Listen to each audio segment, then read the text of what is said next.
신약성경 야고보서 3장 신약 373페이지 1절부터 12절까지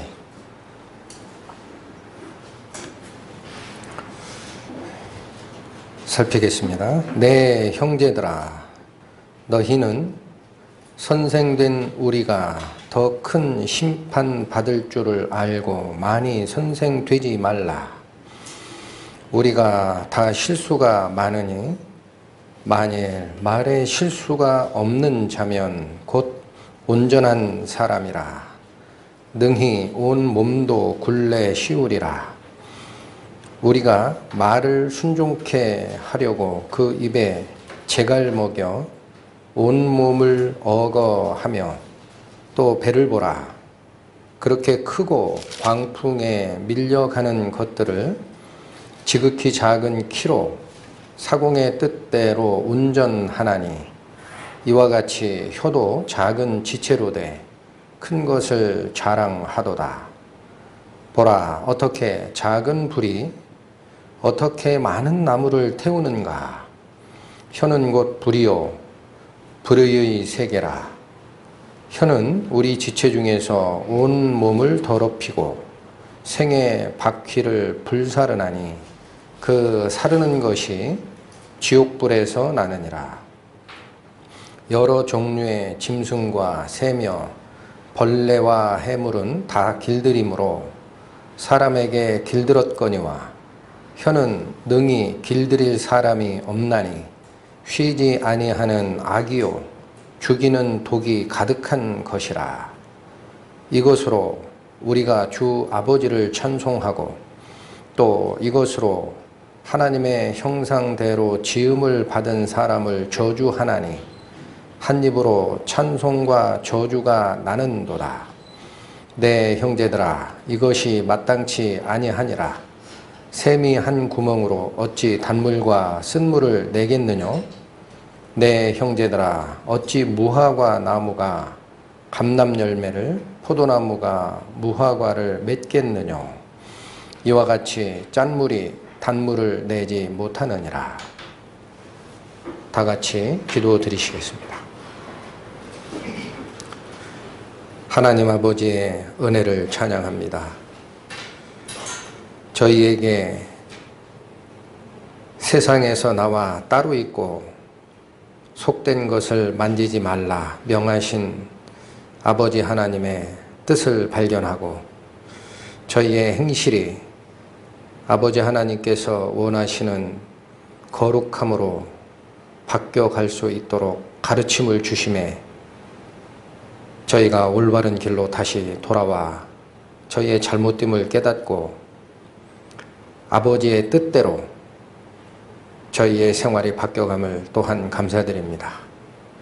오늘 이 시간은 저희의 행동뿐만 아니라 저희가 간과했던 저희의 말이 더 하나님을 닮아가는 성화의 과정에 문제가 됨을 가르침을 받고자 합니다. 이 말씀 시작부터 끝나는 그 순간까지 하나님께서 주관하여 주시고 말씀을 전하는 자나 듣는 모두의 영혼을 주장하여 주셔서 그 전하는 뜻을 가슴 깊이 새기고 저희의 생각을 근원적으로 바꿔가는 은혜의 시간으로 채워주실 것을 아버지 하나님께 간구하며 이 모든 말씀 우리를 구원하시고 은혜의 속으로 이끄시는 주 예수 그리스도의 이름 받들어 기도 올렸나이다. 아멘.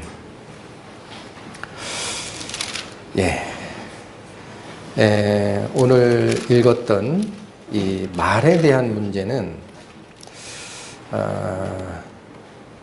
어떻게 보면 저희가 생각했던 그 일반적인 언행을 삼가라라는 수준을 사실은 넘고 있습니다. 굉장히 중요한 뜻을 말씀을 해주시고 계신데 성경 공부 시간에 한두 번 정도는 설명을 드렸지만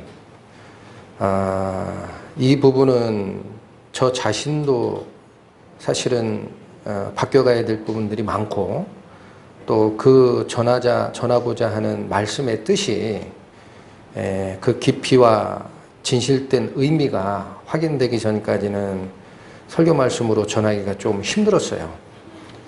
그런데 저희가 지금 가르침을 받고 하나님의 성품으로 바뀌어가는 성화의 그 가르침을 열심히 쫓아가고 있는데, 어느 날 성경을 상고하다가 다 허물어질 수 있다, 이걸 발견했습니다.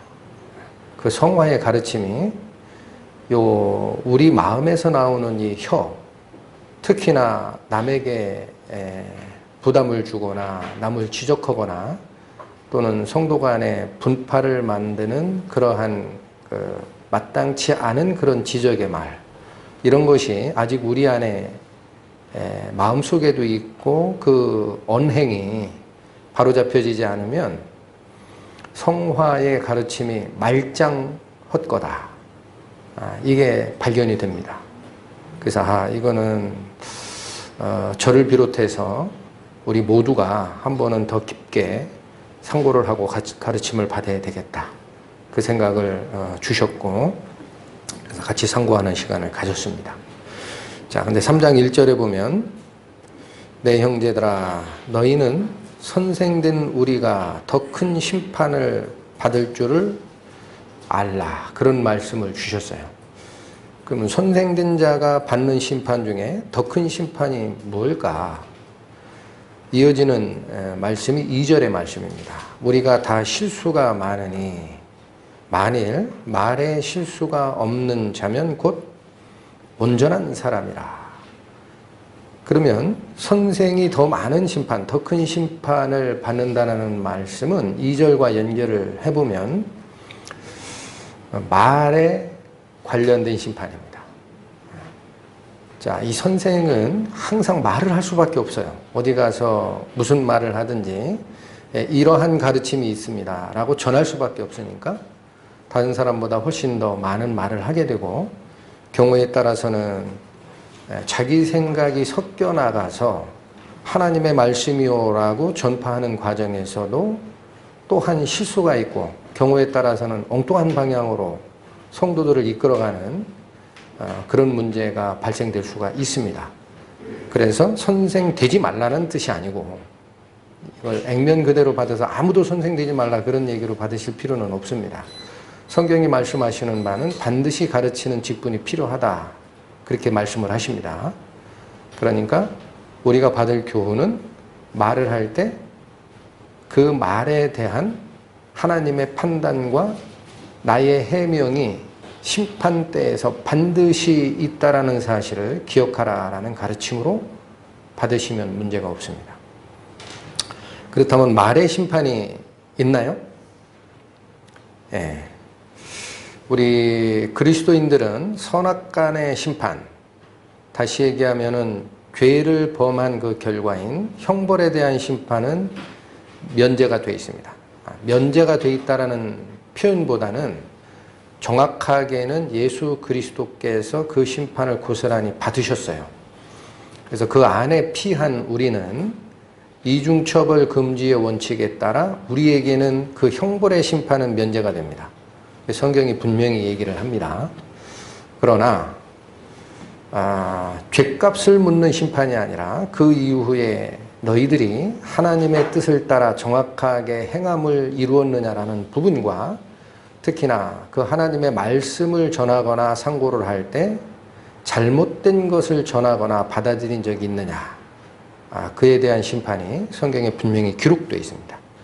찾아보시겠습니다. 마태복음 12장.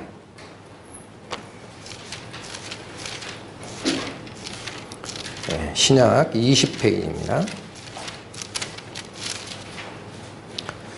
마태복음 12장 36절부터 7절. 내가 너희에게 이르노니 사람이 무슨 무익한 말을 하든지 심판날에 이에 대하여 신문을 받으리니 내 말로 의롭다함을 받고 내 말로 정죄함을 받으리라. 36절의 말씀이 거기 심판날의 이에 대하여 신문을 받는다라고 되어 있죠. 다른 번역본에 보면은 해명을 하게 된다라는 얘기입니다. 해명을 요구하게 됩니다. 그 다음에 무슨 무익한 말을이라고 되어 있는 이 말씀은 다른 쪽 번역본에 보면 쓸데없는 말이나 또는 터무니없는 말로 번역이 되어 있어요. 그러니까 우리가 구원받고 나서도 성경과 관련이 없는 근거 없는 말을 한 사람은 분명히 해명을 요구를 하실 겁니다. 하나님께서. 내가 말씀 전하는 자의 위치에 있었는데 성경에 그런 뜻이 있었느냐. 네 설교에 보면 그렇게 해석을 하더라. 나도 모르는 뜻이 있다. 이렇게 대답할 경우가 있다라고 믿음의 선진들이 얘기하는 걸 들었습니다. 굉장히 힘들어요. 그러니까 조심스럽고. 예수님이 뭘 물으실 거라고요? 이 기록된 말씀에 네가 살아있을 때 성도들에게 전한 설교 말씀 중에 그렇게 네가 해석을 하던데 그런 뜻이 성경에 있느냐? 나도 모르는 뜻이다. 이렇게 질문할 거라는 얘기예요. 상황이 어떤 상황이 됐는지 이해를 하시겠습니까? 성경을 기록하신 하나님도 그 본문에 그런 의미를 넣은 적이 없다는 거예요. 근데 네 설교를 보니까 그런 뜻, 나도 몰랐다. 그런 성경에 그런 뜻이 있는지. 이런 질문을 하실 수 있다. 그걸 믿음의 선진들이 얘기를 합니다. 설교단상에 서는 자는 반드시 하나님의 뜻을 살피고 확인하고 전하지 않았을 때 반드시 해명 요구를 할 것이다. 그러니까 굉장히 두렵습니다. 하나님 말씀을 내 생각이 섞여 들어가거나 아니면 다른 어그러진 방향으로 설명할 수 있는 가능성이 선생들이 있는 거예요. 그런데 이제 여기만 딱 보면 예수님께서 지금 이 말을 한 것은 그 당시 바리새인들에게 주로 했던 직책의 말씀입니다. 그러니까 이거는 구원받지 못한 자에게 주는 말씀 아닙니까? 라고 또 이렇게 범위를 제한할 수가 있죠. 근데 성경은 그렇지 않습니다. 한 군데를 더 보십니다. 야고보서. 신약 373페이지. 야고보서 2장 12절 말씀. 너희는 자유의 율법대로 심판받을 자처럼 말도 하고 행하기도 하라. 자, 이 야고보서가 편지를 쓰는 대상자는 형제들이라고 되어 있어요. 2장 1절도 그렇고 형제들아. 그 다음에 12절 말씀도 자유의 율법이 적용받는 대상자에게 하는 말입니다. 이건 깊이 설명을 안 드려도 이미 아시고 계신 거죠. 자유의 율법이 적용되는 대상자는 누굽니까? 구원받은 성도입니다. 그렇지 않은 자는 자유의 율법이 아니에요. 선악간의 율법이 들어옵니다. 그러니까 구원받은 우리도 자유를 얻은 그 자인 우리도 하나님이 정한 법에 따라, 즉 그리스도의 율법에 따라 신문을 받는 때가 있는데 뭐와 뭐가 다 신문 대상이라는 얘기입니까? 그렇게 심판받을 자처럼 말도 하고 행하기도 하라. 그러니까 언행이 전부 다 심판의 대상입니다. 네가 왜 그런 말을 했느냐. 나를 좀 내가 모르는 얘기를 네가 하던데 그거 설명 좀 해줄래? 라는 이 말씀. 이런 신문이 온다라는 거예요. 그러니까 마지막 날에 선악간의 심판이 면제됐다 그래서 성도들이 구원받은 이후에 했던 말이나 행동에 대한 것이 무조건 면책된다라고 생각하지 마십시오. 그게 굉장히 하나님을 무서워하지 않는 태도입니다. 항상 우리에게 하나님께서는 질문을 하실 겁니다. 그래서 이런 심판이 기다리고 있기 때문에 오늘 본문의 말씀처럼 선생된 자들은 더 큰 심판을 받는다라는 겁니다. 말을 많이 했기 때문에 틀릴 수가 있어요. 그런데 이 행위에 대한 심판은 그리스도의 심판대라고 우리가 가르침을 많이 받았지만 말에 대한 심판에 대해서는 그렇게 설교를 통해서나 가르침을 받은 적이 많지가 않습니다. 그런데 이 말에 대한 심판은 저도 말씀을 상고를 하다 보니까 잘잘못의 단계를 넘습니다. 굉장히 엄격합니다. 자, 무슨 말씀이냐면 우리 사람들이 일상생활을 하다가 정말 악하고 지적받아 마땅한 사람이 있어요. 그럼 옆에 누가 하다가 막 서로 싸우지만은 한 사람이 그 잘못된 사람에게 지적하고 어떤 때는 욕도 좀 섞고 비난의 말도 하고 막 하는 걸 옆에서 들으면 그걸 보고 있다가 상황을 다 아는 사람은 저 말 들어서 싸다 그런 얘기 하죠. 우리들은 상황 이해하셨죠? 저 말 들어도 싸다 저 인간은 그런 얘기를 할 거예요.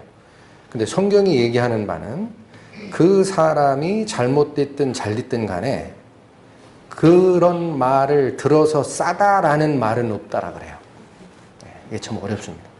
그러니까 사람이 잘못됐다 그래서 그 잘못된 사람의 행동에 대해서 너는 이것이 잘못됐다라고 말할 권리는 심판자의 권리입니다. 그건 딱 심판자께서 하실 권리지 다른 사람이 그에게 그런 말을 특히나 감정적인 말이나 비난의 말이나 이런 말을 할 자격이 성경을 통해 상고해 보니까 없더라고요. 그러니까 이게 말에 대한 심판은요, 내 입에서 저 사람이 좋은 사람이든 나쁜 사람이든 누구에 대해서 말했든 그게 중요한 게 아니고 내 입에서 하지 말아야 될 말이 따로 있어요. 그래서 그거는 누구에게든지 하면 안 되게 돼 있습니다. 그게 더 힘든 겁니다. 더 조심스럽고. 네, 보겠습니다. 시편 39편. 구약 829페이지.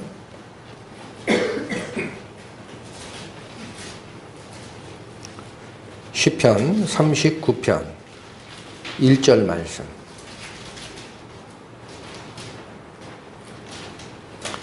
내가 말하기를 나의 행위를 조심하여 내 혀로 범죄치 아니하리니 악인이 내 앞에 있을 때에 내가 내 입에 자갈을 먹이리라 하였도다. 이게 다윗의 시인데 다윗은 지금 뭐를 말씀하시냐면요. 내 앞에 악인이 있어요. 한번 욕을 해대고 싶어요. 한번 비난을 하고 싶어. 그게 일반적인 우리의 인간의 성정 아니겠습니까? 진짜 무슨 얘기를 한번 확 좀 쏟아보고 싶어. 근데 악인이 앞에 있을 때 그렇게 하기 쉽다라는 거예요. 근데 그렇게 하면은 그게 내 혀로 범죄케 하는 일이기 때문에 앞에 그런 악한 행위가 있더라도 선한 말로 권고하는 수준을 넘었을 때는 범죄라는 얘기입니다. 혀에서 그런 말을 뱉으면 안 되기 때문에 내 입에 재갈을 물려달라고 요구를 하는 거예요. 내가 그런 악한 말을 하지 않게 좀 해달라. 이 내용이 그림이 그려지십니까? 그러니까 이런 말을 들어 싸다라는 그런 사람이 있을지라도 그에게 합당한 말을 내 감정을 섞어서 한다든가 분을 섞어서 한다든가 비난의 말을 한다든가 그런 것은 내 스스로 이 혀를 더럽히는 일이에요. 그 자체가 하나님께 신문을 받을 대상이다라는 것. 그러니까 굉장히 어렵습니다. 이 혀에 대한 부분은. 한 군데 더 보실까요? 이번 신약 성경 베드로 전서 3장 신약 380페이지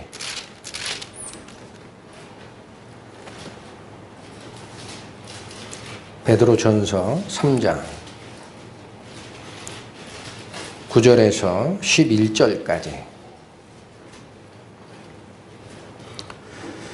악을 악으로 욕을 욕으로 갚지 말고. 자, 욕먹어 싸다 하는 사람이 있어서 욕을 하면 됩니까? 안 됩니까? 지금 그거 하지 말란 얘기입니다. 악을 악으로 욕을 욕으로 갚지 말고 도리어, 이건 반대라는 거예요. 반대. 도리어 복을 빌라. 자, 왜 그렇게 해야 돼요? 뒤에 이유가 나옵니다. 이를 위하여 너희가 부르심을 입었다라는 거예요.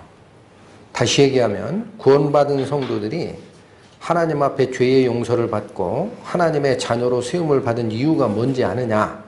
세상은 원래 죄악되고 속된 곳이니까 그거 따라가지 말고 하나님의 선하심과 복을 네 입으로 전하기 위해서 세움을 받은 자들이 너희다라는 거예요. 그러니까 너희는 그런 이 말을 입에 내면 안 된다라는 얘기예요. 욕을 욕으로 갚지 말라는 말을 잘 기억하셔야 돼요. 다윗의 아까 시편에서도 악인이 내 앞에 있을 때 그랬어요. 선한 자가 있을 때란 얘기를 안 합니다. 악인이 있으면 당연히 욕먹어 싼 사람이 있어요. 그러면 당연히 인간의 성정으로는 그 사람이 악하다라는 얘기를 좀 하고 싶고 나한테 한 욕이 있으면 좀 되돌려주고도 싶고 요즘 젊은 사람들이 하는 대로 반사 욕하면 그러잖아요. 젊은 사람 반사 그러잖아요. 반사가 뭐예요? 네가 다 했으면 그 말 가져가라 이거예요. 이러고 싶은 생각이 있는데 그런 순간에 내 혀로 범죄치 않게 하기 위해서 내 입에 자갈을 물려달라고 그랬잖아요. 그러니까 이 말씀이 그겁니다. 또 읽겠습니다. 부르심을 입었나니 이는 복을 유업으로 받게 하려 하심이라.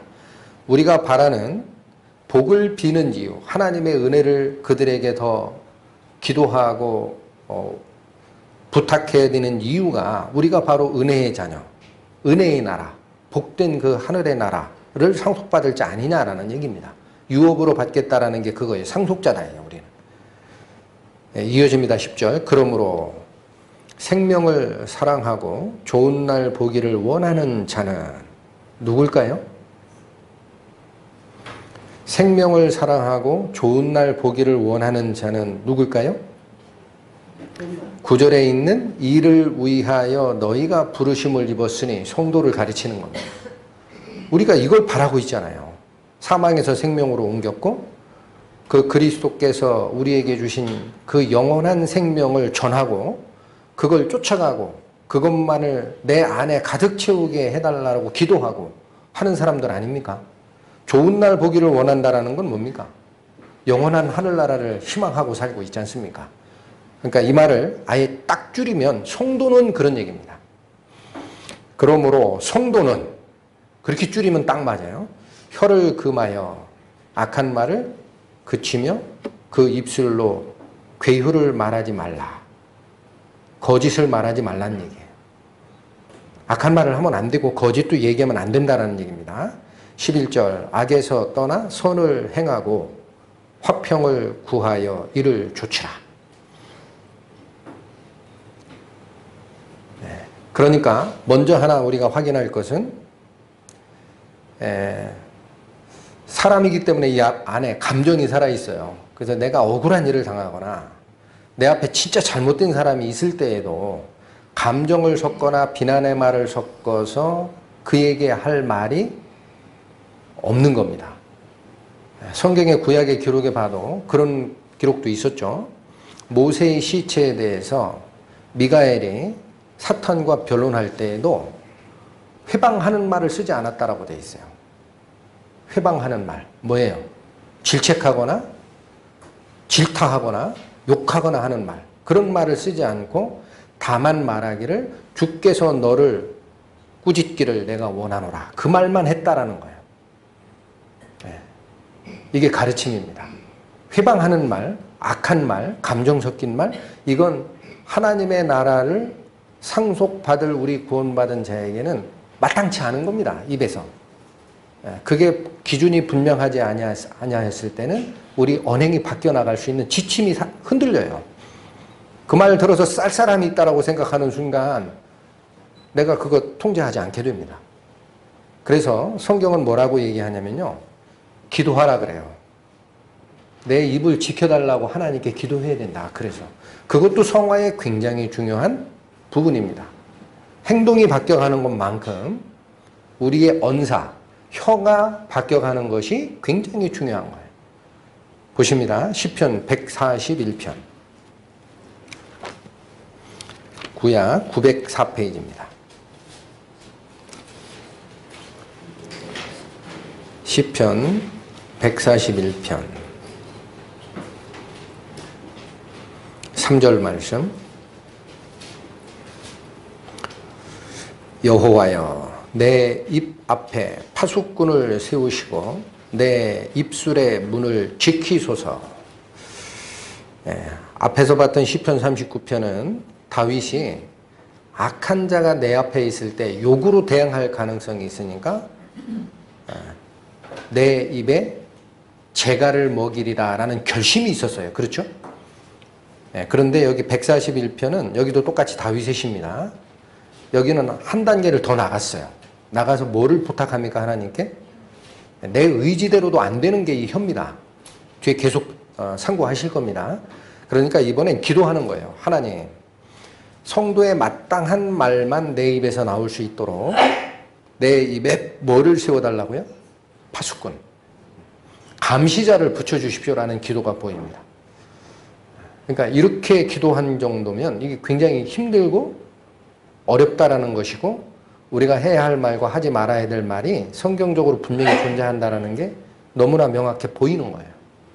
왜 이렇게 말에 대한 부분이 옛 성도들도 이렇게 얘기를 하고 오늘 상고하는 야고보서에서도 굉장히 강하게 얘기를 할까 하고 성경 말씀을 또 상고를 했더니, 오늘 상고하시는 야고보서 3장의 앞에 1장에 하나님께서 이미 야고보를 통해서 힌트를 주신 게 있더라고요. 그게 어디냐면 1장 25절 26절 말씀입니다. 25절 26절 자유하게 하는 온전한 율법을 들여다보고 있는 자는, 잠깐 끊습니다. 똑같죠? 아까 살피셨던 2장 12절에도 너희는 자유의 율법대로 심판받을 자처럼 말도 하고 행하기도 하라. 그러니까 구원받은 성도에게 적용하는 자유케 하는 율법을 언급을 하신 겁니다. 1장 25절도. 그러니까 성도들에게 하는 말이에요. 자유하게 하는 온전한 율법을 여기 들여다보고 있는 자는 이라고 되어 있죠. 그래서 이건 그냥 멀뚱멀뚱 쳐다보는 것처럼 어조가 그렇게 얘기하는 것처럼 보이는데 그게 아닙니다. 다른 번역본에 보면 자세히 살피는 자는 이라는 뜻이에요. 그러니까 우리는 이제 우리를 정죄하던 구약의 계율적 율법에서는 벗어난 자입니다. 그러나 하나님께서 우리를 이끌고자 하시는 그 규정과 원칙과 선함을 그리스도의 율법을 통해서 좇아가야 되는 사람들인데, 그러한 율법을 자세히 살피는 자들은 이라는 얘기예요. 자세히 살피고 연구하는 자들은 듣고 잊어버리는 자가 아니다, 이렇게 얘기합니다. 그럼 어떻게 하라고요? 실행하는 자라. 그러니까 자유의 율법이 있다 그래서 우리 맘대로 편하게 살자라는 가르침이 성경적 가르침과는 약간 방향이 틀려 있어요. 여긴 분명히 뭐라고 얘기합니까? 실행하라. 실행하라. 자세히 살피는 것으로 끝나는 게 아니다. 실행하라. 그러면서 이 사람이 그 행하는 일에 복을 받으리라. 이어지는 말씀이 26절인데 많이 읽었지만 저도 그냥 이렇게 넘어가 버렸어요. 근데 오늘 말씀을 상고하다가 26절이 굉장히 새롭게 다가왔습니다. 누구든지 스스로 경건하다 생각하며 자기 혀를 재갈 먹이지 아니하고 자기 마음을 속이면 이 사람의 경건은 헛것이라. 무슨 말씀입니까? 여기 경건하다라는 것이 저희가 새로 원래부터 하나님이 요구하셨던 거지만 우리 교만으로 구원받았으니까 자유롭게 살면 된다라는 방종의 길로 가다가 돌이킴을 받는 가장 큰 가르침이 이 경건입니다. 하나님의 성품을 쫓아오거라. 너희를 구원하고 자녀 삼아준 이유가 뭐냐? 너희가 선한 일에 열심하는 친백성을 만들려고 내가 출발선에 세운 것이다. 너희의 인생을 앞으로는 그렇게 살라. 이 가르침을 우리가 놓쳤잖아요. 근데 그런 가르침이 계속 두르고 있는데 그게 경건함에 이르는 거고, 어떤 기독교적 용어로 얘기하면 성화의 구원에 다다르는 것이고 하는 겁니다. 그런데 내가 웬만큼 하나님 말씀을 통해서 경건의 비밀을 깨달았다라고 생각해도 여기 하나로 싹 무너져요. 경건하다라고 생각하면 뭐를 하지 않냐면 혀를 제갈 먹이지 아니하는 자는 그 경건 전부 아무것도 아니란 얘기예요. 전부 헛거다. 그러니까 이 말씀이 다시 다가오면서 저도 이제 많이 저를 돌아봤는데 하나님의 성품에 닮아가는 우리의 경건을 연습하고 이루어가는 출발선에 혀를 다스리는 게 있었다라는 겁니다. 그거 안 하고는 소용없어요. 그래서 다윗이 그렇게 부탁을 한 거예요. 혀를 다스릴 줄 모르면 아무 필요 없다는 거예요. 그 경건해봐야 네가 아무리 신앙이 높다라고 얘기해봐라. 네 입술 하나 제대로 통제 못하는데 그게 무슨 경건이냐. 이 말씀 주신 거거든요. 그러니까 이 말씀이 3장하고 연결될 때 굉장히 우리에게 주는 교훈이 큽니다. 그러면 왜 혀를 제갈먹이지 아니한 상태에서는 그 사람의 신앙의 정도와 경건함, 거룩함 이게 다 쓸모 없어지나요? 헛것이라고 했으니까. 말짱 헛것이다 그런 얘기입니다. 왜 그렇게 돼요? 작은 혀가 모든 것을 뒤집어 엎기 때문에 그렇습니다. 본문의 말씀 갑니다. 3절, 4절, 5절 말씀 2절부터 읽을까요? 자, 우리가 다 실수가 많으니 만일 말에 실수가 없는 자면 곧 온전한 사람이라 능히 온 몸도 굴레 씌우리라. 우리가 말을 순종케 하려고 그 입에 재갈 먹여 온몸을 어거하며 3절의 말을 순종케 하려고 할 때 그 말은 이 언어, 랭귀지의 말이 아니라 동물이에요. 동물. 말맞자. 우리 타는 말, 그 말을 마부, 주인, 말의 주인이 원하는 대로 말이 움직이게끔 하기 위해서 입에다 뭘 물린다는 얘기예요? 재갈 물린다라는 얘기예요.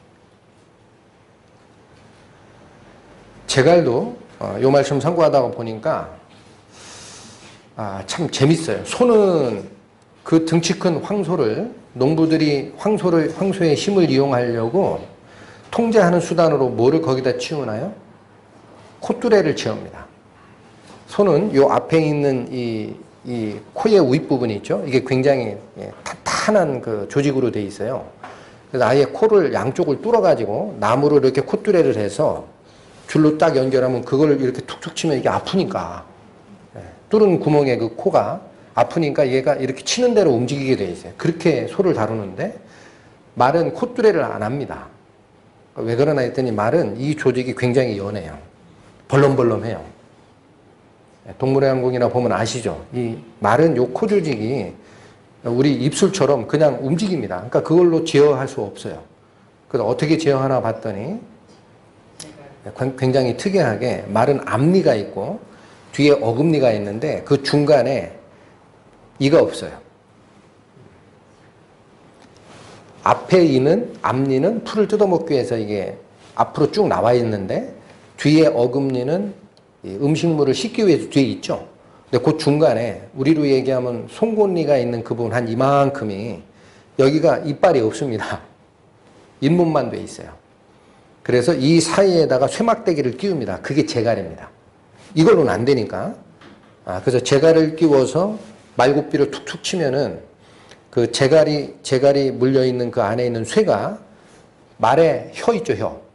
그 혀를 자극한대요. 그러니까 굉장히 불편하니까 오른쪽으로 치면 오른쪽으로 틀게 돼 있고 그렇게 제어를 하게 돼 있어요.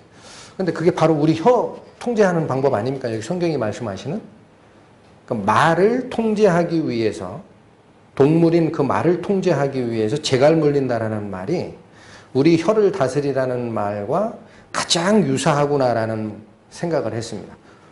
우리 전에도 한번 그 야유회 갔다가 음식점에서 그 어린애들 태우려고 그 주인이 잠깐 세우는 말을 봤는데 실제 말 굉장히 크잖아요. 말 잔등이 제 머리만 해요. 무서워요. 앞에 가면. 근데 그 큰 덩치의 말이 그 조그만 재갈 가지고 다 조정이 됩니다. 그런데 그 재갈이 없으면 어떻게 돼요? 말이.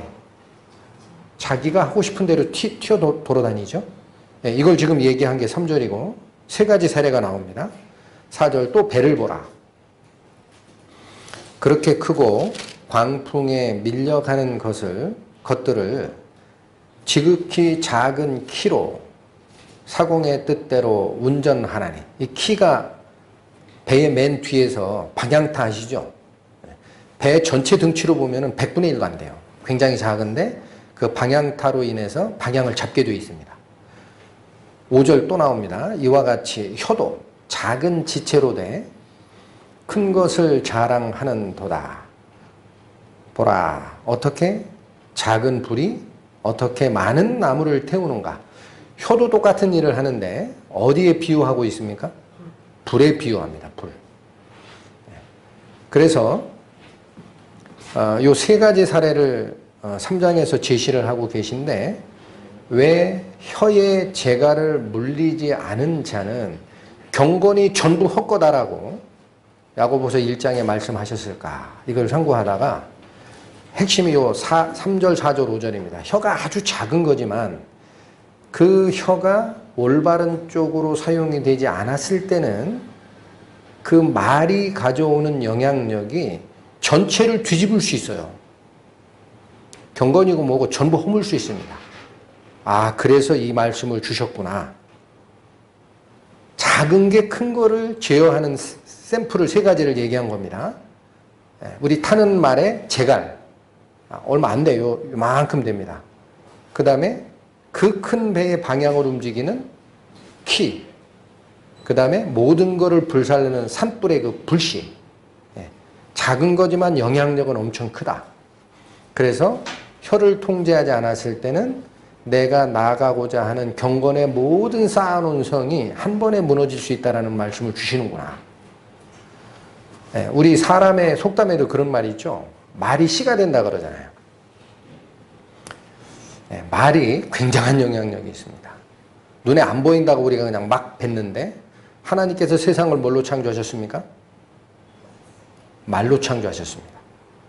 가라사대, 가라사대, 가라사대. 아담이 처음에 자기의 반쪽 하와를 보고 나서 어떤 말로 축복한 거예요? 사실은 감탄인데, 내 살 중에 살이요 뼈 중에 뼈라. 가장 아름다운 부분이 나에게서 나왔구나. 그게 사랑의 대상에게 하는 말입니다. 또 하와를 꿰일 때 뱀이 뭐로 꿰어요? 말로 꿰입니다. 맞습니까? 항상 말이 씨가 됩니다. 우리가 구원받을 때 뭐로 받았어요? 생명의 말씀을 들음으로 내 영혼이 바뀌게 됩니다. 그러니까 눈에 안 보인다고 우리가 말을 대할 때 조금은 쉽게 돼 있어요. 근데 성경이 얘기하는 거는 말이 힘이 있다라는 거예요. 우리 속담처럼 말이 씨가 됩니다. 근데 방향이 뭐냐? 두 가지 방향을 얘기합니다. 성경이. 좋은 말은 굉장히 좋은 쪽으로 우리를 치유해 주지만 안 좋은 방향의 말은 그 사람을 죽일 수도 있다. 그렇게 얘기해요. 찾아봅니다. 잠언 26장. 구약성경 939페이지입니다.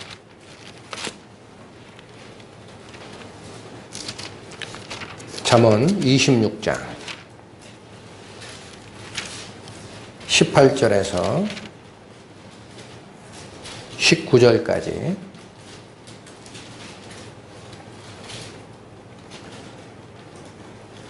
횃불을 던지며 살을 쏘아서 사람을 죽이는 미친 사람이 있나니. 잠깐 끊을게요. 이거 정신 나간 사람이죠? 사람에게 뭐 던지는 거예요? 불 던지는 겁니다. 불. 그 데모할 때도 옛날에 과격한 데모할 때 화염병 던지는 거 있는데, 미국 같은 나라에서는 그건 곧바로 구속감입니다.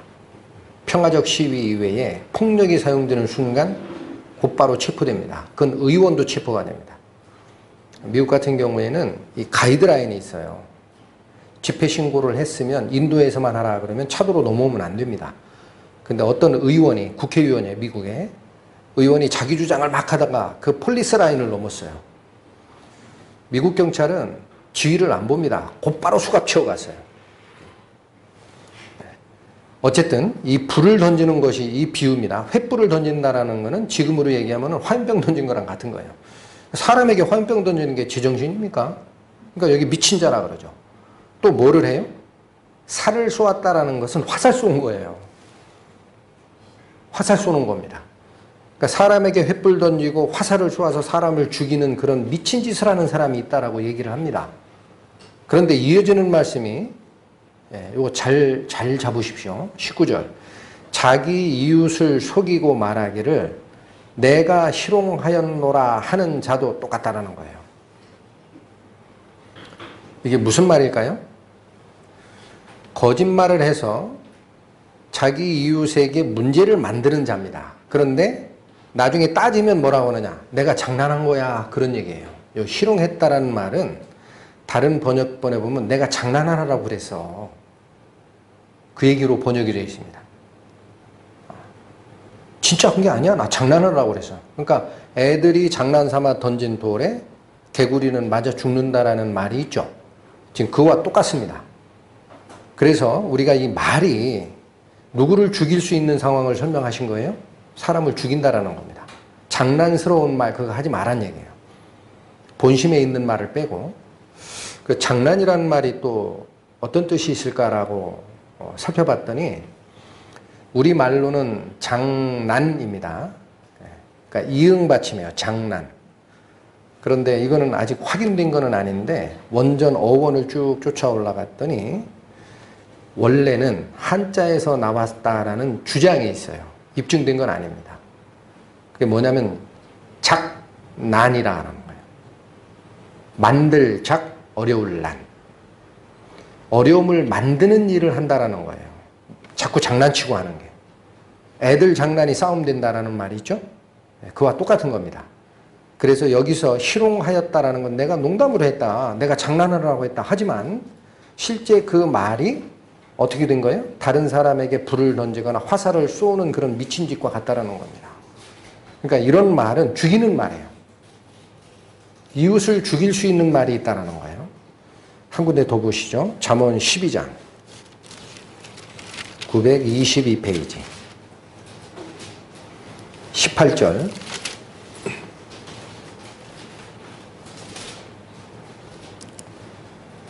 혹은 칼로 찌름같이 함부로 말하거니와 지혜로운 자의 혀는 양약 같으니라. 두 가지를 다 말씀하셨어요. 자, 앞에서 있었던 횃불을 던지고 살을 쏘아 사람을 죽이는 미친 자가 있나니 이웃에게 거짓을 얘기를 하고 나중에 내가 장난하느라고 그랬어 라고 말하는 자도 똑같은 일을 하는 거다라는 말씀을 주셨죠. 그게 잠언 12장 18절의 앞단의 말씀과 같을 겁니다. 혹은 칼로 찌름같이 함부로 말해요. 내가 얘기할 때는 그냥 장난삼아 얘기했는데 그게 어떤 사람의 걔는 아예 가슴에 비수로 들어옵니다. 그런 사람이 있고 지혜로운 자의 혀는 양약 같아. 그 사람의 아픔을 치유하고 새롭게 회복되도록 하는 그런 말이 있다라는 거예요. 그래서 이 말씀을 쭉 보다가 실제로 요즘에 보니까 그 옛날에 탈옥수 신창원 혹시 기억하십니까? 네. 부잣집 다 도둑질 해가지고 여러 번 잡혔다가 탈옥도 하고 했던 그 신창원 씨, 그분의 그 일대기인가 이거를 신창원의 907일인가 이런 책으로 펴내신 분이 있더라고요. 근데 그 내용을 조금 들어가 봤더니 거기에 어떤 그 증언이 있냐면은 신창원 씨가 신문을 받다가 너 왜 그렇게 악한 도적이 됐느냐 이런 질문을 받았겠죠. 근데 신창원 씨에서 어떤 그 답변이 나왔냐면은 어렸을 때 굉장히 가난했대요. 그래서 초등학교 때 그 육성회비도 내질 못했답니다. 근데 초등학교 5학년 때인데 학교 갔더니 담임 선생이 육성회비 안 낸 사람 나와라 그랬더니 불려 나갔죠. 나가는데 평소에 행실이 안 좋았는지 그건 모르겠는데 항상 그 선생이 입조심을 해야 돼요. 그 초등학교 5학년 담임 선생이 욕을 해댔대요. 신창원 씨한테, 그 어린애한테. 그러면서 너 XX야. 말씀드리기가 어렵죠. 많이 쓰는 용어입니다. 너 이 XX야. 육성회비도 못 내는 놈이 왜 학교에 왔어? 나가! 그랬대요. 그런데 그 신창원 씨가 그 증언한 말에 그 말을 듣는 순간 악마가 내 가슴에 들어왔다 그래요. 그게 뭐예요? 내가 복수하리라 이거예요. 돈 있는 자들 내가 분명히 복수하리라. 말 하나가 어떻게 되는 거예요? 사람의 심장에 들어오는 겁니다. 악한 마음을 심어요. 이 세상 내가 다 뒤집어 엎겠다 이런 생각을 했는지 몰라요. 아주 어린 나이에. 그러니까 사람이 칼로 찌름같이 횃불을 던지고 화살로 쏘는 것처럼 거짓말하고 사람의 상처를 주는 말이 그렇게 힘이 있어요. 이게 말이 씨가 있는 거예요. 씨라는 것은 뭡니까? 시작은 작습니다. 결과는 걷잡을 수 없어요. 그런데 또 하나 사례를 이렇게 보다 보니까 반대의 사례도 있습니다. 어떤 사례가 있냐면 어렸을 때 남자인데 손이 너무 여자같이 작고 흰색이었대요. 그러니까 고운 거야. 그러니까 남자들 사이에서는 항상 그게 뭐냐면 콤플렉스였어요. 넌 지집애 같다 손이. 그런 얘기만 계속 들었던 어떤 소년이 있었는데 어떤 날 그 교회 목사님께서 그 청년의 손을 보더니 너는 손이 굉장히 섬세해서 나중에 외과 의사 하면 잘하겠다. 외과 의사는 그 섬세하게 수술하고 해야 되니까 아마도 너는 나중에 많은 사람의 생명을 살릴 거야. 이 얘기를 했대요. 그러고 나서 자기도 모르는 사이에 한 10여 년이 흘렀겠죠. 그리고 미국에 뭔 일이 있어서 갔는데 어느 준수하게 생긴 청년이 와서 인사를 하더래요. 그 누구세요? 그랬더니 저 모르시나요? 그래서 모르죠 당연히. 이 목회자께서는. 근데 나중에 쭉 얘기를 하더니 그때 목사님이 저한테 이 말 하셨다 그래요. 그래서 내가 바로 갈 길이 이거다라고 결정을 하고 그 어려운 유학도 가고 접시 닦기 하면서 알바하면서 그 학비를 다 대가지고 지금 사실은 외과 의사가 됐습니다. 이 고백을 하더란 얘기예요. 그러니까 말이 뭐가 되는 거예요? 시가 됩니다. 남의 가슴을 찌르는 말은 그 사람을 도적질하고 살인하는 자로 만들 수가 있고 남의 약점이지만 그걸 좋게 평하고 어루만지는 그런 말은 양약과 같다라는 성경 말씀. 이 말에 시가 있고 힘이 있다라는 것이 우리가 경험한 것도 그렇지만 성경이 얘기하는 거예요. 그러니까 우리는 두 가지 영향력 아래에서 하나의 길을 택할 줄 알아야 돼요. 성도는. 그래서 성경이 얘기하는 게 유업을 입을 자에 마땅한 바는 악을 악으로 갚지 말고 욕을 욕으로 되갚지 말고 반대로 돌이켜서 복을 빌라. 그렇게 얘기하는 거예요. 오늘 본문의 말씀 다시 돌아오십니다. 야고보서 3장. 자, 이제 아주 작은 것이 굉장히 심각한 영향력을 미치는 세 가지 사례를 3절, 4절, 5절에서 성경이 말씀하셨다 그랬죠? 하나는 말, 우리 타는 말, 또 하나는 배, 그리고 우리 혀. 근데 이 혀를 5절에서는 불과 같다 그랬어요. 불. 우리 혀는 작은 불이나 많은 나무를 태우는 불과 같다. 그렇게 설명을 했는데 이제 더 정확하게 6절이 이걸 얘기를 하십니다. 6절 읽겠습니다. 혀는 곧 불이요 불의 세계라. 무슨 뜻일까요? 혀는 불이라는 것은 앞에 있던 5절의 말씀을 받은 겁니다. 작은 것이나 모든 나무를 태우는 역할을 하는 것이 혀라는 얘기예요. 영향력이 굉장히 크다라는 얘기를 하신 건데 우리 바로 지난주인가 하나님께서는 소멸하시는 불이시라 이 말씀으로 성경 말씀을 상고하셨죠. 그때 하나님은 거룩하신 불, 의로우신 불, 정결케 하는 불, 자기의 성품과 같이 닮아오게 이끄시는 불의 성격이었습니다. 근데 여기서는 그냥 불이라 그러면 그 불과 헷갈릴 수 있죠. 뒤에 분명히 지적하십니다. 불의 세계다. 의롭지 못한 세계에서 일어나는 불과 같다라는 거예요. 혀가. 분명히 구분하셔야 되고 불의의 세계라. 우리 지체 중에 온 몸을 더럽히는 일을 합니다. 의롭지 못한 일을 이 혀가 하는 거예요. 대개가. 온 몸을 더럽힌다라는 말씀이 되어 있고 생의 바퀴를 불사른다 이 말도 되어 있죠. 생의 바퀴라는 것은 원전을 가보면 생명이라고 되어 있어요. life라는 그 단어가 생도 되지만 생명도 됩니다. 그 생명의 바퀴라는 것은 뭐냐면요. 그 full course라고 되어 있어요. 그러니까 생명이 순환하는 그 움직이는 순환주기. 바퀴라는 것도 그거죠. 움직일 수 있는 도구가 바퀴잖아요. 움직이게 하는 도구가.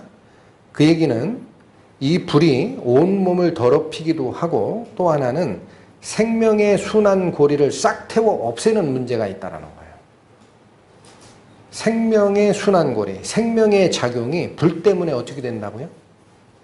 태워서 사라지게 되는 역할까지도 간다.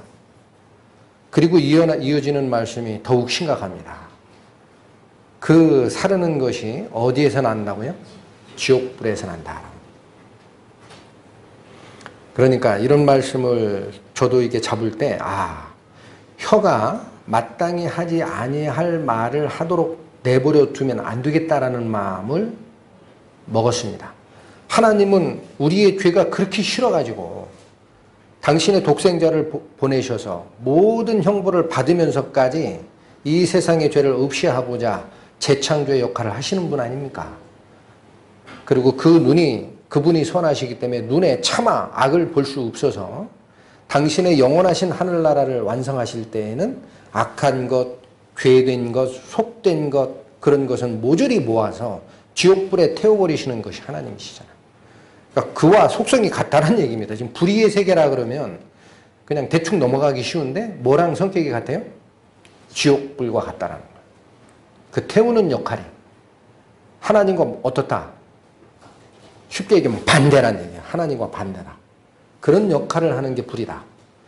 그 다음에 이 사르는 것이 지옥불에서 난다라는 이 표현이 원래 헬라어 원전을 쫓아가 봤더니 번역하기가 약간 애매한 부분이 많이 있더라고요.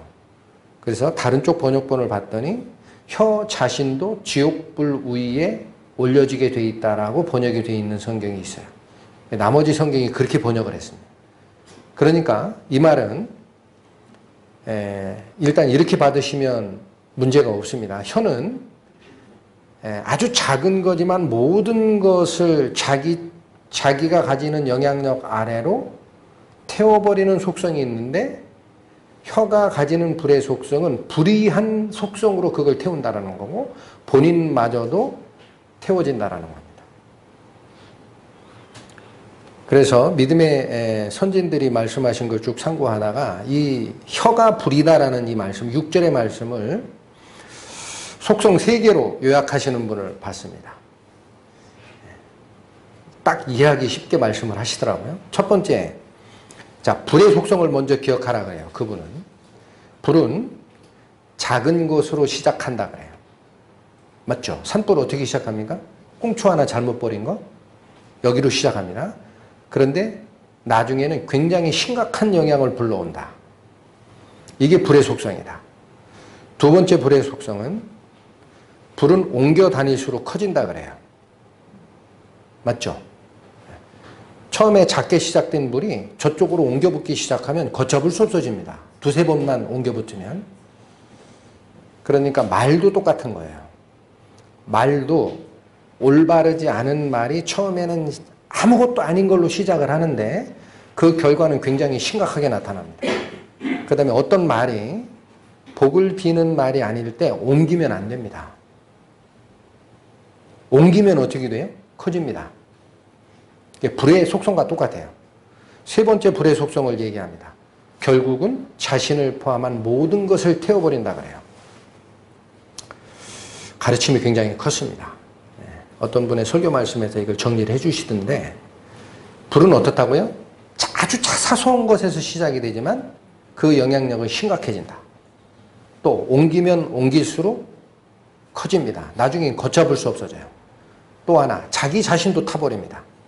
그것이 6절의 맨 마지막에 사르는 것이 지옥불에서 나느니라 라는 이 해석이 다른 쪽 번역본에는 혀 자신도 지옥불 속에 들어간다라는 표현으로 되어 있어요. 그러니까 시작은 남을 비방하려고 시작이 됐는데 이걸 의역하면 그런 얘기입니다.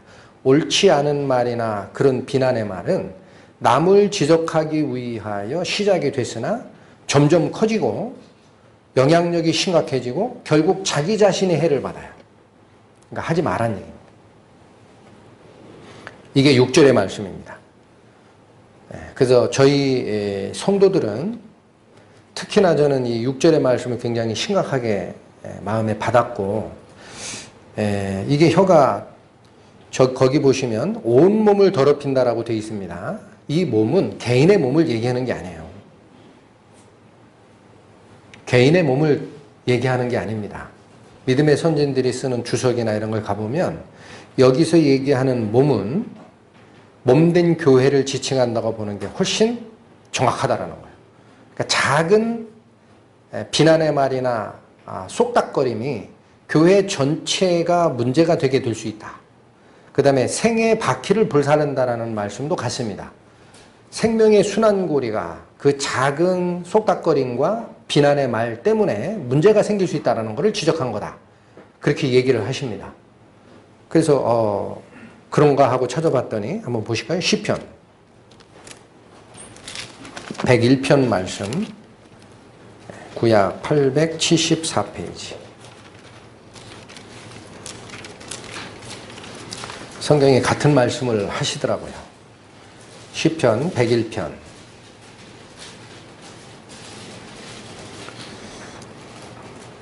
5절 말씀 살피겠습니다. 그 이웃을 죄송합니다. 그 이웃을 극히 허는 자를 내가 멸할 것이요 눈이 높고 마음이 교만한 자를 내가 용납지 아니하리로다. 다윗의 시입니다. 다윗이 이런 결심을 한 거예요. 그런데 그 이웃을 극히 허는 자가 있다라고 하죠. 이 헌다라는 말이 무슨 말일까 하고 역시 다른 번역본을 찾아봤더니 은근히 헐뜯는 자, 그렇게 되어 있습니다. 극히 허는 자, 은근히 헐뜯는 자, 몰래 비난하는 자. 그러니까 이웃 사람들의 잘못된 것을 내가 그 사람에게 저 형제나 저 자매가 뭔가 지금 생각을 잘못하고 있다라고 생각이 되면은요, 대면해서 말을 해야 됩니다. 꼭. 그건 권고가 돼요. 대면해서 내가 이런 생각 가지고 아무개 형제한테 이 말 하는데 이거 이렇게 가는 게 맞지 않아? 그건 문제가 안 돼요. 근데 항상 뒤에서 얘기하는 게 있어요. 몰래 헐뜯는 거, 은근히 헐뜯는 거, 이런 것은 항상 뭐가 됩니까? 커집니다. 아까 불의 속성 중에 옮기면 옮길수록 걷잡을 수 없이 커진다 그랬죠? 네. 그래서 이것은 이웃 간의 유대 관계를 허는 역할을 하기 때문에 다윗은 여기서 뭐라고까지 얘기해요? 내가 그건 멸할 것이다 그래요. 그리고 눈이 높고 마음이 교만한 자도 내가 용납하지 않겠다 라고 아예 단언을 하고 있습니다. 그러니까 이런 부분이 굉장히 가르침이 저는 우리 성화의 가르침을 따라가는 과정에서도 그렇지만 교회라는 것이 칼빈 같은 분은 교회는 평생 학교라고 설명을 했어요. 끝까지 배운다는 얘기입니다. 마찬가지입니다. 이 앞에서 말씀 전하는 저도 하나님의 말씀을 전할 수밖에 없기 때문에 말씀을 전하는 입장에 서 있는 거지 제가 배우는 거예요. 사도 바울의 그 디도서나 디모데 전후서 가보면 네가 말씀을 조심해서 전하다가 그 말을 듣는 자도 구원하지만 네 자신도 구원하게 된다라고 되어 있습니다. 그게 성경의 원리입니다. 말씀 전하는 자도 같이 배우는 거예요. 같이 꼴을 먹는 거예요. 그러니까 그런 입장에서 이 말씀을 살피다가 또 한 군데가 또 생각이 났어요. 아가서로 가보실까요? 2장 15절. 구약성경 960페이지입니다. 아가서 2장 15절 말씀.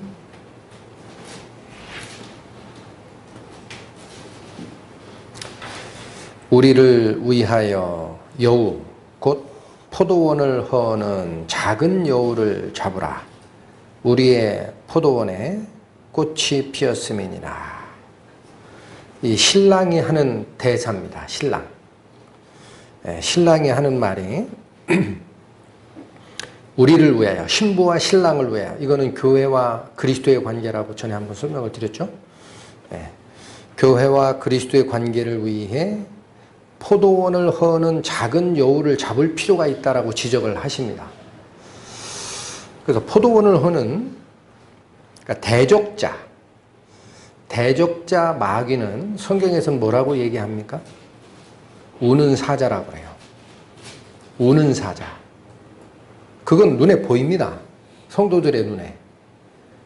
우리를 지금 멸망시키려고 하고 우리를 이끌고 가려고 하는 우리의 대적자, 사악한 자다라는 게 딱 드러나는데, 여기는 그 사자나 무슨 표범이나 이렇게 비유를 안 하고 여우라고 그래. 그것도 작은 여우라고 그래. 안 보입니다, 잘.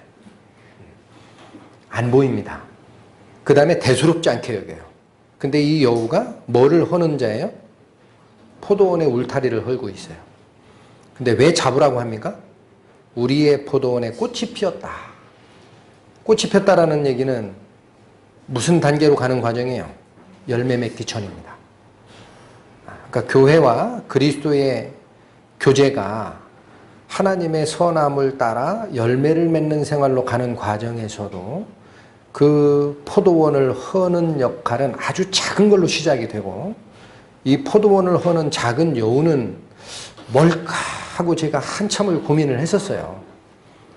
근데 제가 상고한 바로는 그게 바로 혀입니다. 이거 혀구나. 다시 얘기하면 뭐예요? 내가 혀를 제갈 먹이겠다라는 마음이 확고하게 서 있지 않을 때는 나도 포도원을 허는 여우의 역할을 할 수 있다. 그것이 방금 전에 증거해드렸던 시편 101편에 내 이웃을 극히 허는 자가 있다. 그러면 내가 그를 멸하리라까지 얘기한 이유가 이겁니다. 울타리 허는 자가 바로 그 쏙닥거림에서 나올 수가 있습니다. 하나됨을 해칠 수 있고, 그래서 이 입의 잘못된 부분, 비난의 말이나 정죄의 말이나 남의 마음을 상하게 하는 말이나, 이것이 왜 성화의 시작점이 되는지가 점점 드러나더라고요. 야고보서가 얘기하고자 하는 핵심이 이거였구나.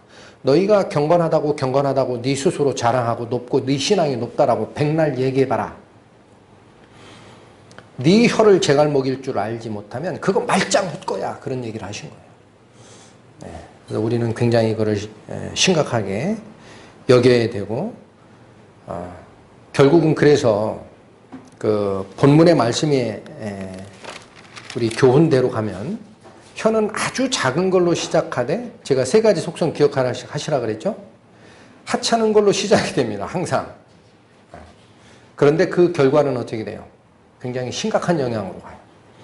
또 하나, 옮기면 옮길수록 불은 어떻게 된다고 그랬어요? 걷잡을 수 없이 커집니다. 옮기지 마세요. 그래서 아예 작심을 하세요. 우리가 불완전한 사람들이기 때문에 이러한 가르침을 받아도 내가 그 실제 신앙생활에서 이대로 지키기가 쉽지 않아요. 습관이기 때문에. 그러니까 뭔가 얘기를 들으면 이게 옮기고 싶잖아요. 그러면 이 생각을 꼭 마음에 간직하시고, 내가 누구한테 그 말을 들었다 그러면 여기서 스탑하세요. 옮기지 마세요. 그리고 조언을 어떻게 드리면 돼요? 형제 혹은 자매, 그게 문제가 되면 그 사람하고 직접 얘기해. 그렇게 하고 끝내야 돼요. 이게 굉장히 문제가 되기 때문에 어떤 목회자는 그런 예도 제가 들었습니다. 어떤 목회자께서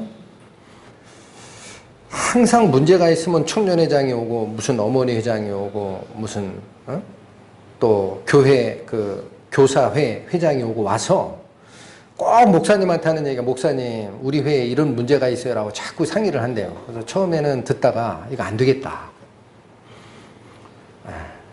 이거 성경에 맞지 않는데 해가지고 그 다음에는 하지 말라고 그러면 더 하니까 그 검은색 공책을 하나 준비했대요. 그래가지고 오면은 그거 문제가 심각한 거니까 정확하게 얘기해 주라고. 내가 적겠다고 하나씩 적었대요. 다 적었대요. 그래서요? 그거 더 큰 문제인데요? 적었어요.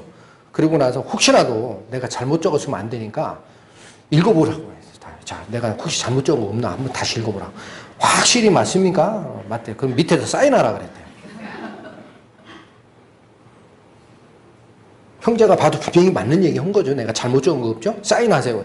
아, 이 목사님 그러실 필요 없다고. 싹 사라졌대요. 옮기지 말란 얘기입니다. 필요하면 어떻게 하는 거예요? 그 형제자매하고 직접 대면해서 확인을 하고 거기서 끝내야 됩니다. 이게 헐지 않는 작업이에요. 우리는 불안전하기 때문에 그런 말을 할 수가 있어요. 그러니까 그걸 억어하는, 통제하는 그 단계에 가는 것은 굉장히 많은 세월이 가야 되고, 다만 그런 말을 들을 때 우리는 뭐예요? 절대 옮기지 말자. 그리고 문제가 있는 것은 조언을 정확하게 해줘야 됩니다. 두 사람 간에 직접 만나서 해결을 해. 그게 제일 좋은 거야. 그래야 두 사람 간의 문제도 해결이 되고 올바른 방향으로 옮겨질 수 있잖아. 그렇게 조언을 해야 됩니다. 그게 방법입니다. 자, 그래서 이 가르침이 나머지 이제 7절부터 12절까지는 그리스도인이 이제 혀를 왜 재갈 물려야 되는지를 교훈을 받았으면 한쪽 방향으로 너희가 선택하라라는 동일한 말씀 주시는 거예요. 샘이 쓴물과 단물을 낼 수 없죠. 짠물과 민물을 낼 수도 없고, 무화과나무가 포도나무 열매를 맺을 수도 없어요. 구원받은 우리 성도들은 한 입에서 찬양과 저주가 같이 나올 수 없다라는 얘기가 7절부터 12절까지의 말씀입니다. 그러니 이 말씀의 핵심은 뭡니까? 여러 절을 하려 했으나 결론은 우리의 결단을 요구하시는 거예요. 너희는 이제 얘기를 다 들었다. 왜 혀를 재갈 먹이는 게 중요한지를 다 들었다. 그럼 너희는 어디를 선택할지 이제는 정하라. 두 버릇을 아직도 가지고 있으려고 생각조차 하지 말라. 저는 그렇게 받았어요. 계속 반복하잖아요. 7절, 8절, 9절, 10절, 11절, 12절 하는 얘기에 일맥된 메시지가 뭡니까? 이젠 하나만 택하라. 두 개 다 하려고 하지 말고 하나만 택하라. 자, 그래서 이 분란, 아주 사소한 걸로 시작하나 결과가 심각하게 번지고 하는 이 분란은 사실은 뭐냐면은 이 혀를 제어한다는 말도 있지만 그 속에서 나오는 얘기를 혀로 하게 돼 있어요. 예수님이 그 얘기를 했어요. 사람의 입으로 들어가는 것이 사람을 더럽히는 게 아니요, 사람의 입에서 나오는 것이 사람을 더럽히나니. 그것은 왜 그러냐? 사람 마음속에 있는 악한 것이 그대로 나오기 때문에 남도 오염시키는 거야. 그렇게 얘기를 하셨어요. 그러니까 다툼의 근원은 단순히 입버릇보다는 사실은 이 속에 있는 내 마음에 무엇 때문에 다툼이 일어나는지를 봐야 더 정확하게 떠날 수 있습니다. 아, 여기는 머물 때가 아니구나, 그리스도인이. 그게 보여야 되죠. 그래서 조금 더 봅니다. 디모데 후서 봅니다. 신약 344페이지. 디모데 후서 2장 14절 말씀.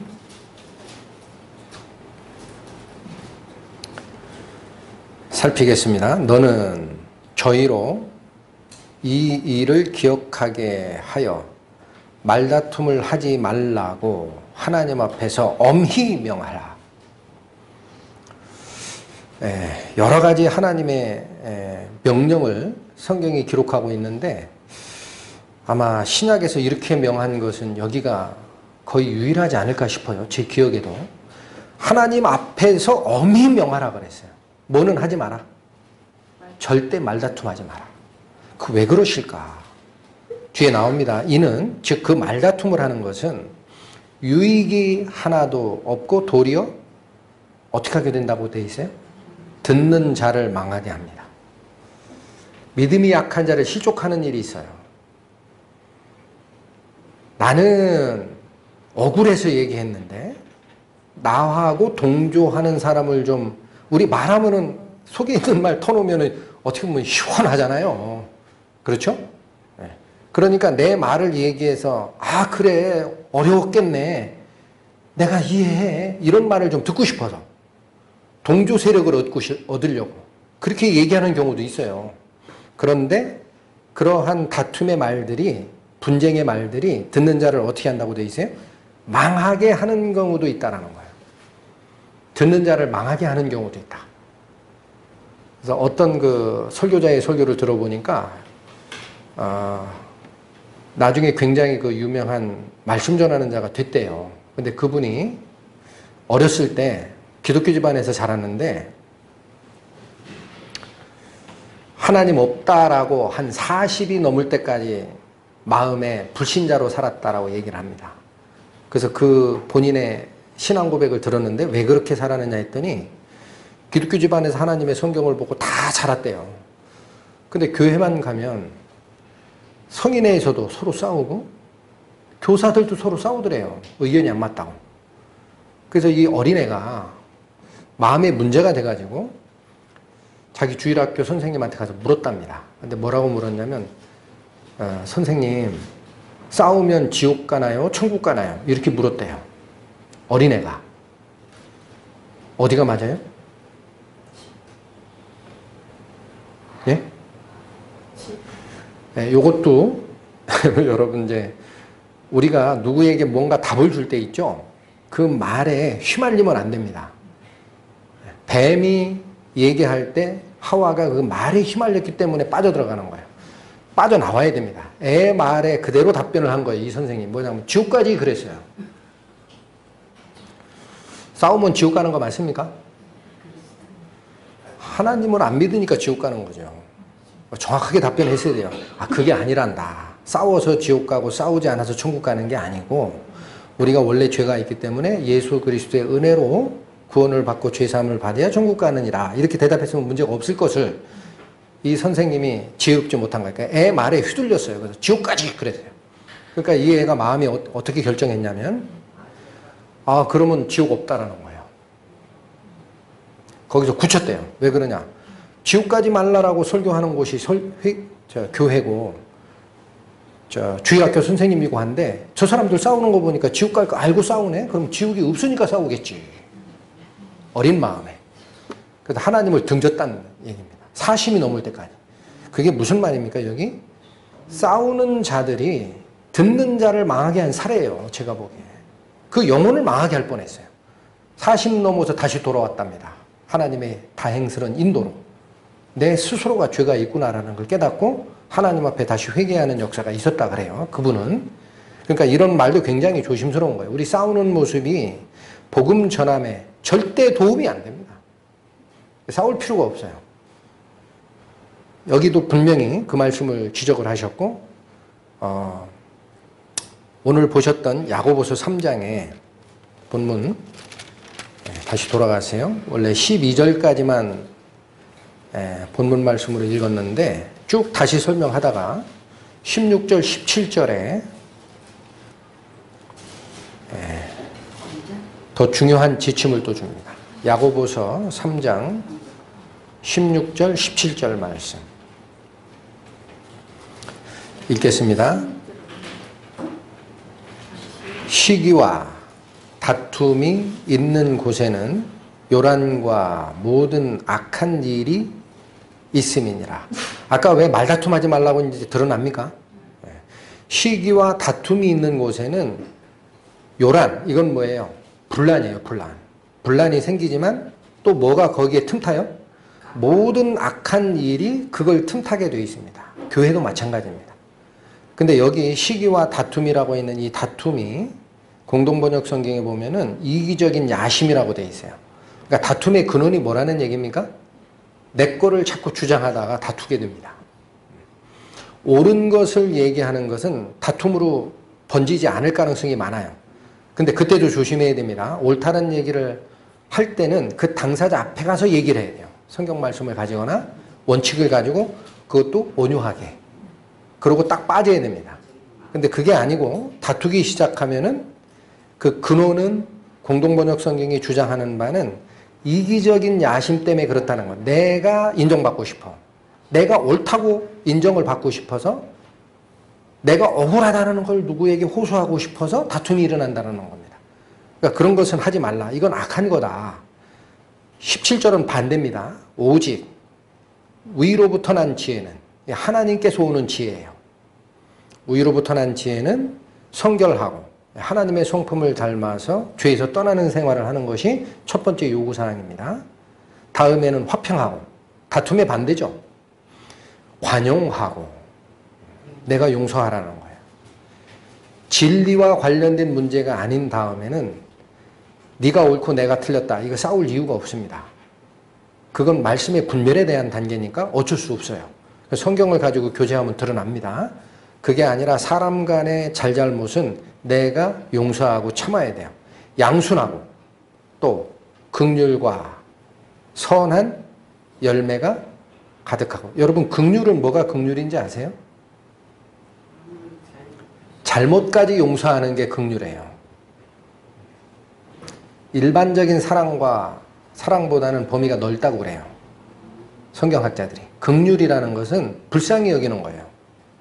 저 사람이 불쌍하지 않아도 내가 불쌍히 여기는 게 아니고, 그러니까 그 사람이 뭔가 잘못됨이 있고 부족함이 있어도 그걸 용서하고 품어주는 게 긍휼입니다. 선한 열매가 가득하고 편벽과 거짓이 없나니. 편벽과 거짓이 없다라는 건 뭡니까? 한쪽으로 치우치거나 진리가 아닌 것을 옹호하지 않는다라는 거예요. 여기도 우리가 하나 저는 살펴야 된다고 보는 게 뭐냐면, 우리가 사랑 얘기를 하잖아요. 형제사랑. 그런데 잘못 생각하면 무조건 덮어주려고 그래요. 옳은 말 했든 틀린 말 했든 무조건 덮어줘라. 그런데 사랑을 한 챕터에 설명한 고린도전서 13장인가요? 거기 가보시면 사랑의 속성에 뭐가 있는지 확인하셔야 됩니다. 뭐가 있습니까? 오래 참고 화내지 아니하고 자기를 자랑하지 않고 온유하고 쭉 나오는데, 진리와 함께 기뻐하라 라고 되어 있어요. 그러니까 사랑의 속성에는 뭐가 있습니까? 거짓은 배격할 줄 알아야 됩니다. 대충 싸잡아서 그냥 우리 안에 그냥 다 용서하고 가자. 저 사람 마음에 문제가 생길 것 같으니까 저 사람 주장하는 게 틀렸지만 그냥 용서하고 우리가 품고 가자. 그거는 아닙니다. 항상 올바른 것이 있으면은요, 상대방이 마음 상하지 않게 권고할 줄 알아야 돼요. 그래야 올바름으로 돌아올 수 있죠. 그러나 비난은 하지 말아야 됩니다. 그러니까 여기도 똑같은 얘기입니다. 편벽, 한쪽으로 치우치거나 옳지 않은 것을 옳다 얘기할 수는 없어요. 그러나 용서하고 오래 참고 화평하고 관용해야 됩니다. 이걸 성경이 우리에게 요구하십니다. 그렇지 않았을 때 다툼이 일어난다. 빌립보서 볼까요? 신약성경 319페이지 2장, 빌립보서 2장 말씀.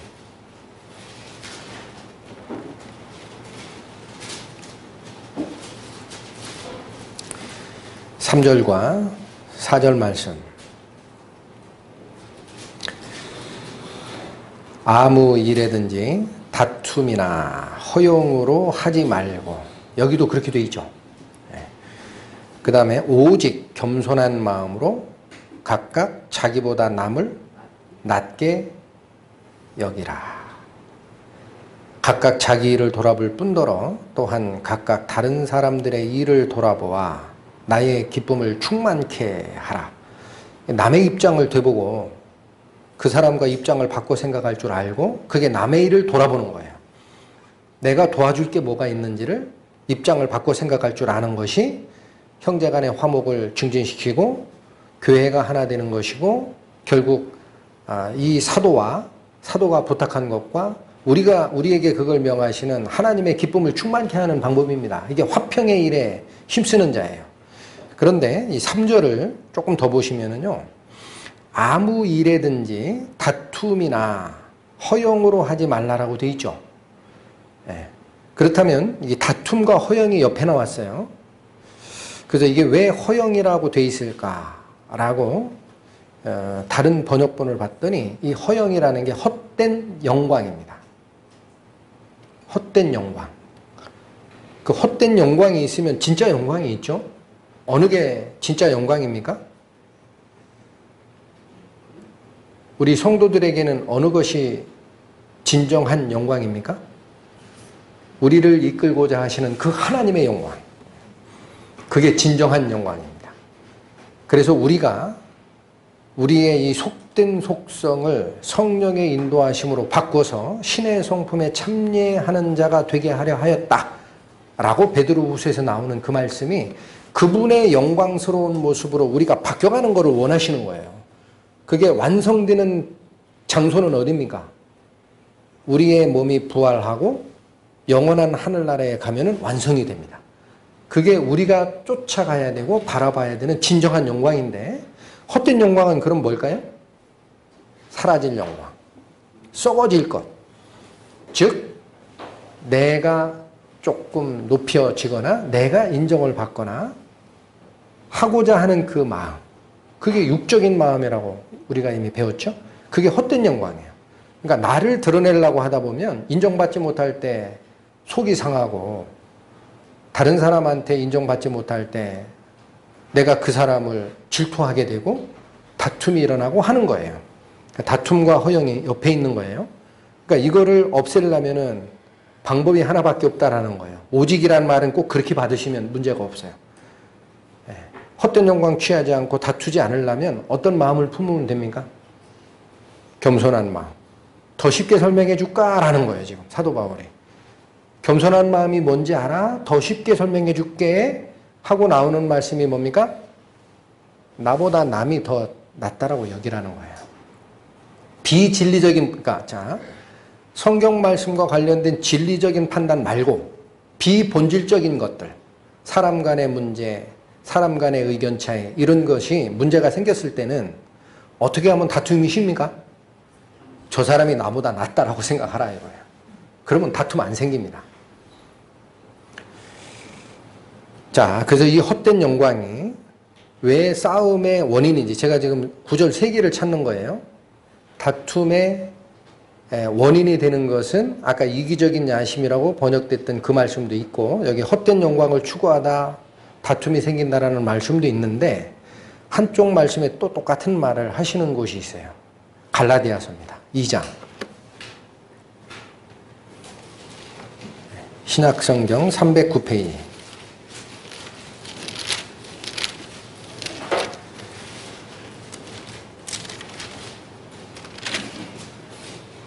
아, 5장. 죄송합니다. 갈라디아서 5장 26절 말씀.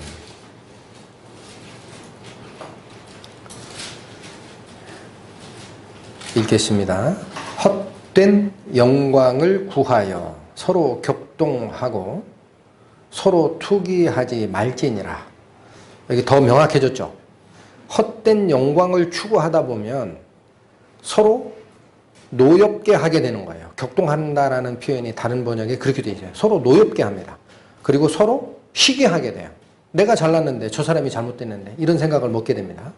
그러니까 결국 이 헛된 영광이라는 거는 하나님의 선하심, 그분의 평화를 바라보지를 않고 내가 인정받거나 내가 높아지거나 내가 한 일에 대해서 칭찬받거나 하는 그 영광, 썩어질 것, 여기에 마음이 가 있거나 시선이 가 있으면 항상 어떻게 돼 있어요? 의견 충돌이 납니다. 의견 충돌이 생기게 돼 있고, 결국 그것을 내가 포기하고 내려놓지 않으면 싸움이 일어나게 돼 있고, 그것은 아까 얘기한 사례처럼 그 싸움의 말을 듣는 자를 망하게까지도 할 수 있어요. 성도에게 마땅하지 않은 것이다 라는 말씀이 계속적으로 나옵니다. 그럼 어디를 쫓아가야 됩니까? 어디를 쫓아가야 돼요?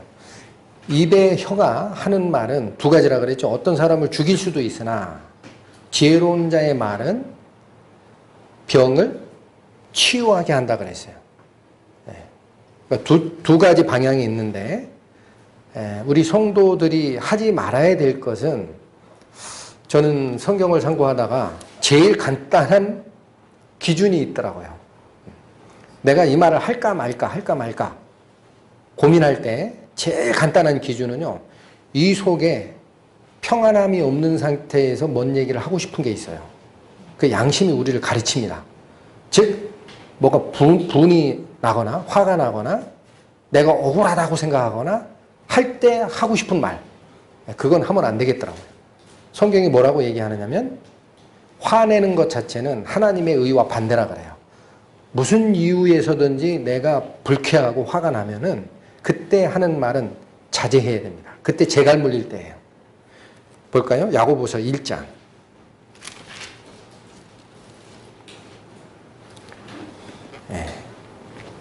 19절에서 20절.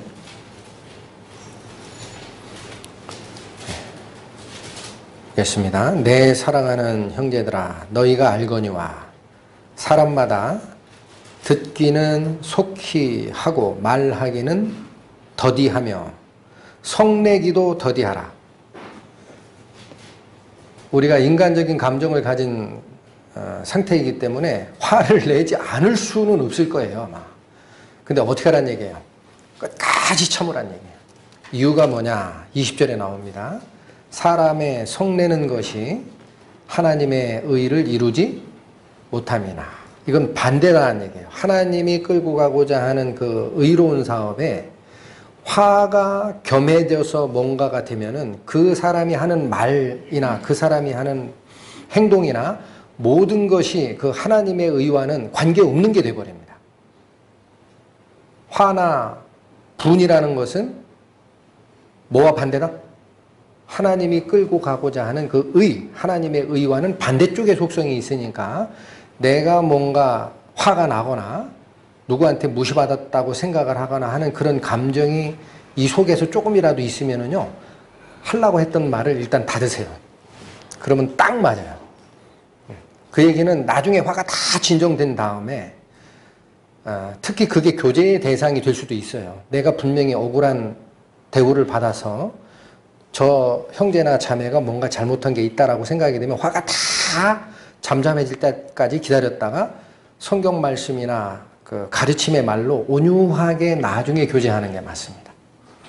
그 즉시 얘기할 필요도 없어요. 보면. 자, 한 군데 더 찾아보고 마치겠습니다. 에베소서. 신약 315페이지.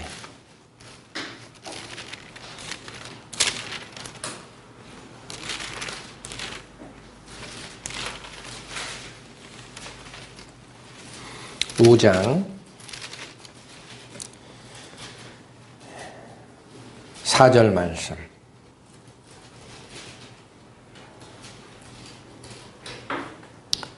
누추함과 어리석은 말이나 희롱의 말이 마땅치 아니하니 돌이켜 감사하는 말을 하라. 이것만큼 정확하게 갈른 말씀도 찾기 힘들다라고 저는 생각을 합니다. 그래서 우리가 너희가 부르심을 이은 이유가 뭔지 아느냐? 악을 악으로 갚지 말고 욕을 욕으로 갚지 말고 돌이켜 복을 빌라. 이를 위하여 너희가 부르심을 입었나니. 그 말씀에 의미하는 바가 구원받은 성도들은 행동도 물론 바뀌어가야 되지만 입에서 나오는 말도 하나님의 의와 관계가 없는 말들, 여기 나옵니다. 어떤 것들이 그런 거예요? 누추한 말. 그러니까 욕지거리나 농담 삼아서 하는 말도, 특히나 요즘에 그 신세대들이 그런 게 욕이 아니면 말을 시작을 못 하더라고요.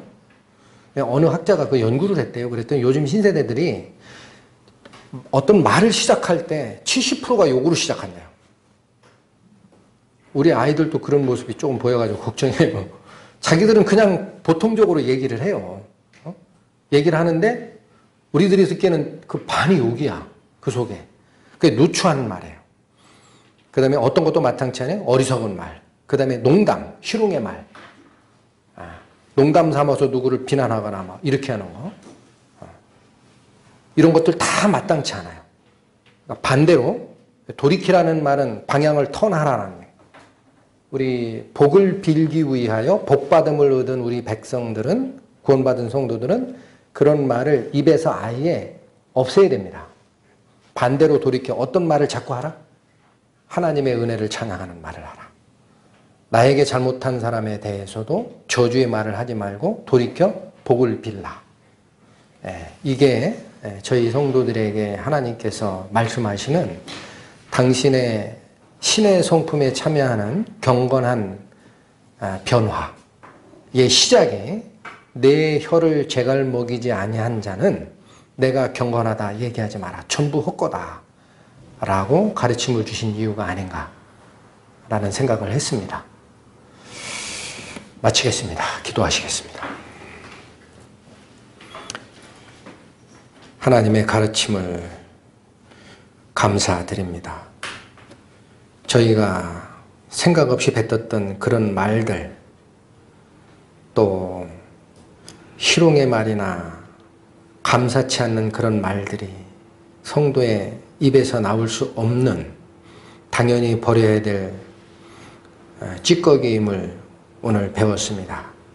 뿐만 아니라 나의 자랑과 나의 교만과 나의 드러남을 생각하다가 다른 형제와 말다툼이 생길 수도 있고, 또 뒤에서 쑥덕거리는 그런 비난의 말들이 옮겨 붙는 불이 모든 산을 태우듯이 우리의 선한 사업을 허물 수도 있다라는 하나님의 경고의 말씀을 저희가 들었습니다. 이후부터 다윗이 하나님께 기도하였듯이 저희 입에 하나님께서 파수꾼을 세워주시고 마땅치 않은 말은 버리게 저희 입을 이끌어 주시고 저희의 마음도 이끌어 주실 것을 하나님 아버지께 간구하며 이 모든 말씀, 우리를 구원하신 그리스도 예수의 이름 받들어 기도 올렸습니다. 아멘.